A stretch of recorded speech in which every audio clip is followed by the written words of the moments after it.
నమస్కారం. ఇవాళ ఉండేటువంటి న్యూస్ పేపర్లో అనేకమైనటువంటి ఆసక్తికరమైనటువంటి విషయాలు ఉంటాయి. మనలందరినీ ఎక్కువగా ఆకర్షించిన విషయం ఏంటంటే యూపీఎస్సీ ఆస్పిరెంట్స్, ఏపీపీఎస్సీ ఆస్పిరెంట్స్ అయినా కాకుండా భారతీయ పౌరులుగా మనకంతకే పర్యావరణం పక్కన ఉండేటువంటి చిత్తశుద్ధి వైపు చూసినప్పుడు మనందరం కూడా ఇలాంటి న్యూస్ని చూస్తుంటారు. ఈరోజు morning ahead of world wetlands day, Kutch ఇటా సైట్స్ గెట్ రామ్సార్ ట్యాగ్. అంటే ఈరోజు ఫిబ్రవరి 2వ తారీఖున పర్యావరణంకు సంబంధించినటువంటి ఒక ముఖ్యమైనటువంటి విషయం ప్రతి సంవత్సరం జరుపుకుంటాం 1975 నుంచి. అదేంటంటే రామ్సార్ అనేటువంటి పేరుతో చిత్తడి నేలలు అనేటువంటి తెలుగులో పిలుస్తుంటే ఇంగ్లీష్లో వెట్లాండ్స్ అంటున్నారు. ఈ వెట్లాండ్స్ అనే వాటిని అంతర్జాతీయ ప్రాముఖ్యత కలిగినటువంటి అంశంగా పర్యావరణానికి సంబంధించి గుర్తిస్తూ 1971లో ఒక ఇరాన్లో ఉండేటువంటి ఒక సిటీ అనేటువంటి మనకు ఈ రామ్సార్ అనేటువంటి నగరంలో ఒక ఇంటర్నేషనల్ కన్వెన్షన్ జరిగింది, అంతర్జాతీయమైనటువంటి ఒప్పందం. అది ఏంటంటే ఈ పర్యావరణాన్ని కాపాడుకోవాల్సిన బాధ్యత ప్రతి ఒక్కరిపైన ఉంది అని ప్రపంచ దేశాలని గుర్తించాయి.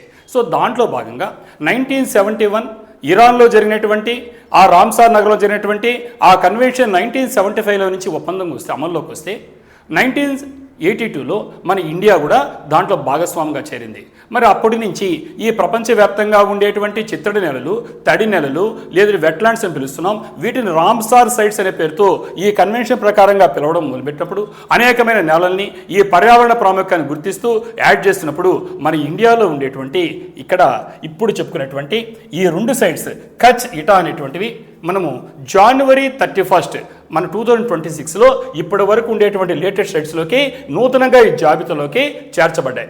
ఉదాహరణకి చూసినప్పుడు మనము ఇక్కడ ఈ సైట్స్ చేర్చాయి. అంటే చారిదన్ ఇది గుజరాత్లో ఉంటుంది, కచ్ డిస్ట్రిక్ట్లో. సో అలాగనే మనకు ఉండేటువంటి ఉత్తరప్రదేశ్లో ఉండేటువంటి ఇటా డిస్ట్రిక్ట్లో ఉండే పాట్నా బర్డ్ శాంక్చురీ. ఇవి చూడండి ఒకసారి, ఈ సైట్స్ కూడా మీరు చూస్తే మీకు ఐడియా వస్తుంది. ఇవన్నీ మనకు బాగా పరిచయమైనటువంటివే.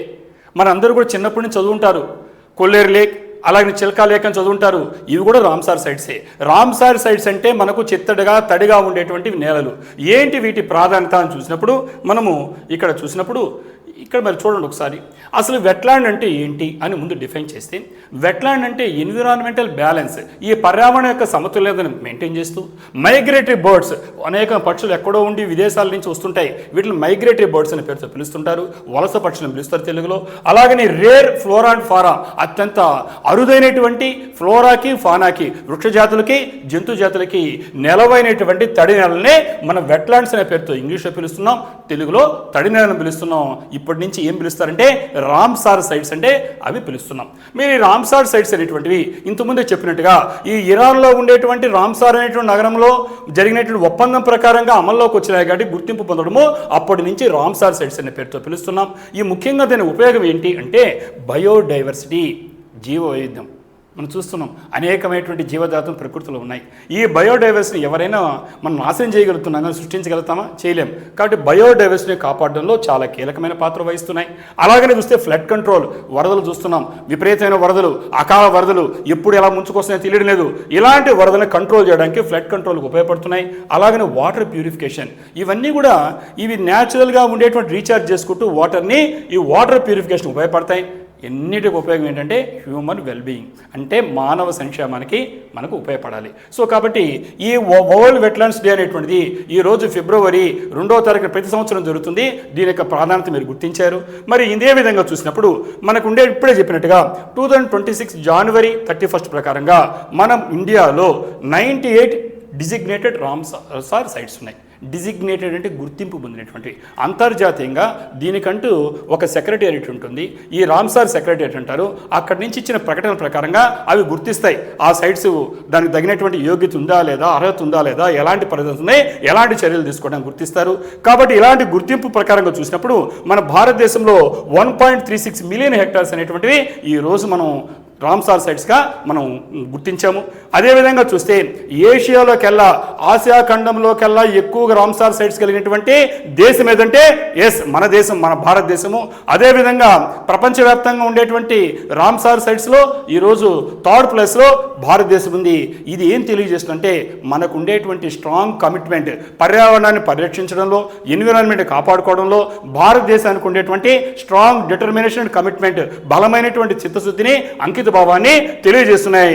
అందువల్లే ఈ రోజు ఉండేటువంటి యూపీలో ఉండేటువంటి పాట్నా బర్డ్ శాంక్చురీ కావచ్చు, అలాగనే గుజరాత్లో ఉండేటువంటి కచ్లో ఉండేటువంటి చారిదండ్ కావచ్చు, ఇవి మనకున్నాయి. ఇంతకుముందు 2025 ప్రకారం 11 ఉన్నాయి. సో మనకు కొత్తగా యాడ్ అయినట్టు ఈరోజు ఈ కొత్తగా యాడ్ అవ్వడం 2 సైట్స్ యాడ్ అవ్వడం వల్ల టోటల్ 98, ఇది గుర్తుపెట్టుకోండి ఈ ఫిగర్ని. అదేవిధంగా మనం చూసినప్పుడు ఈ భారతదేశంలో ఉండే వాటిలో అన్ని రాష్ట్రాల్లో కంటే ఎక్కువ రామ్సార్ సైట్స్ కలిగినటువంటి రాష్ట్రం ఏంది అని ఎగ్జామినేషన్ అడిగితే గుర్తుపెట్టుకోండి, అది ఏంటంటే తమిళనాడు. సో ఈ విధంగా మీరు ఈ రామ్సార్ సైట్స్ గురించి మనం చెక్ చేసుకుంటూ దీన్ని ప్రిపేర్ అయితే పనికొస్తుంది. మరి ఇక్కడ మనం ఈ ఎగ్జామినేషన్ పాయింట్ ఆఫ్ వ్యూ కాకుండా భారతీయులందరం కూడా గర్వించదగినటువంటి విషయం. మరి ఈ రామ్సార్ సైట్స్ అనేటువంటివి ఈరోజు పర్యావరణాన్ని పరిరక్షించుకోవడం అవసరం అందరిపైన ఉంది ప్రపంచవ్యాప్తంగా. ముఖ్యంగా మన భారతదేశము ఎప్పుడు కూడా అన్నింటిలో ముందే ఉంది, ఈ విషయంలో కూడా ముందే ఉంది. అందుకోసమే మేరా భారత్ మహాన్ అని అందరం కూడా గర్వంగా భావిస్తాం.